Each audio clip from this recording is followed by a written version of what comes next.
everyone, this is Julian from the Binary Lab, and just making a mindset video in this recording studio of mine, which is inside of my car.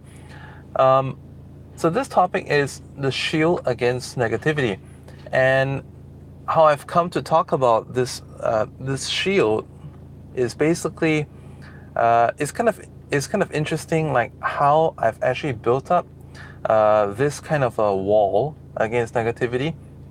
Like for instance, um, when people raise their voice at me, I'm very inclined to have it literally go 1 year in, 1 year out.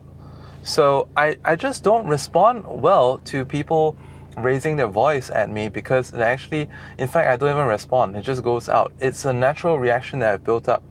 At the same time, if people tend to say things that would put me down, bring down my spirits, it kind of like falls on deaf ears as well. So this goes back to a long time back in high school when I grew up in a very negative environment. Because, like in that particular high school, everyone came from the same primary school, or almost everyone came from the same primary school, and everyone knew everyone more or less except for me.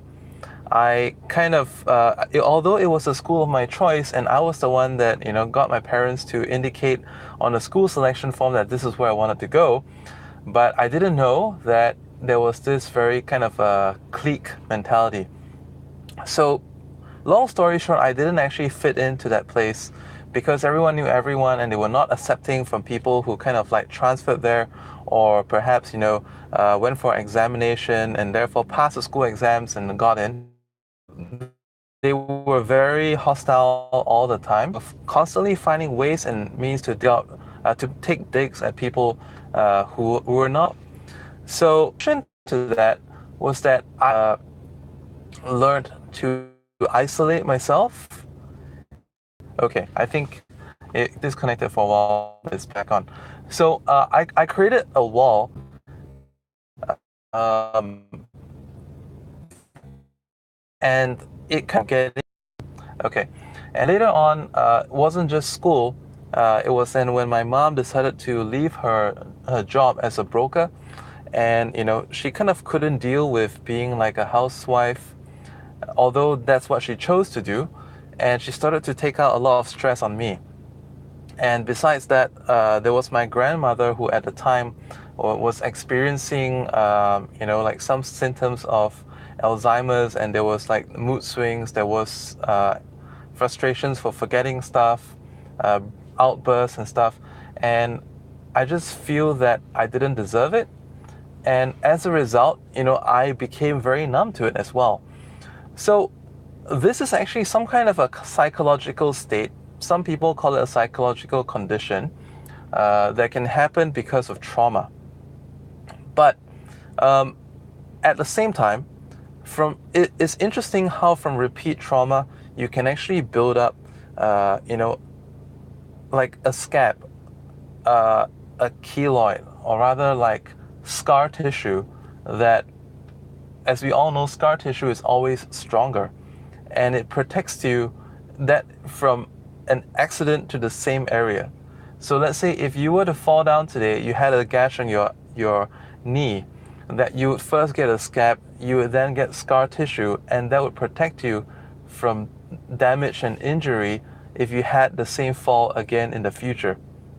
It's very interesting how that happens. So this is, what I wanted to share this with you is that some of you work in a very negative environment. It could be your colleagues.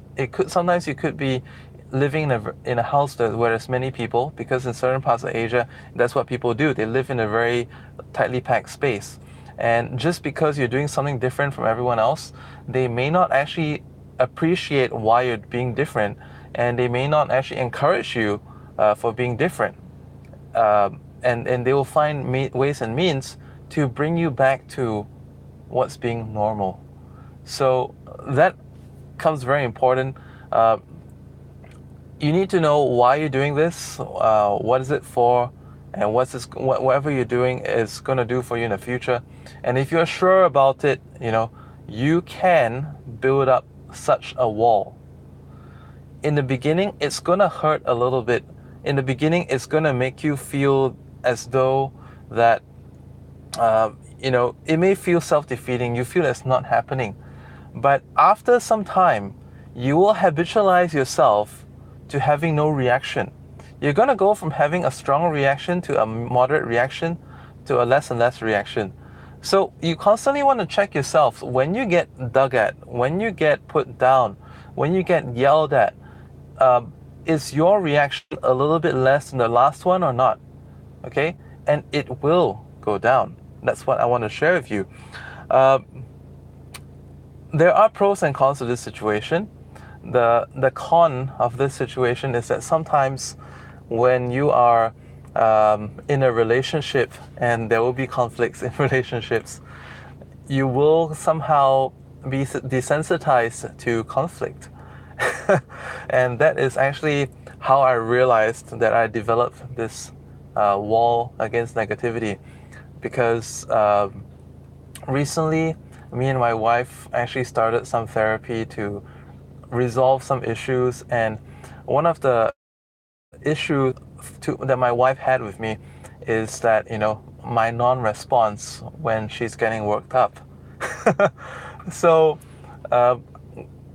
the facilitator brought me through a little bit of an exercise, and I found out that it was exactly because of this wall that I had built up back in high school to protect me from the negativity I was experiencing from my schoolmates, and also back home from my mom at the time, and also from my grandma at the time.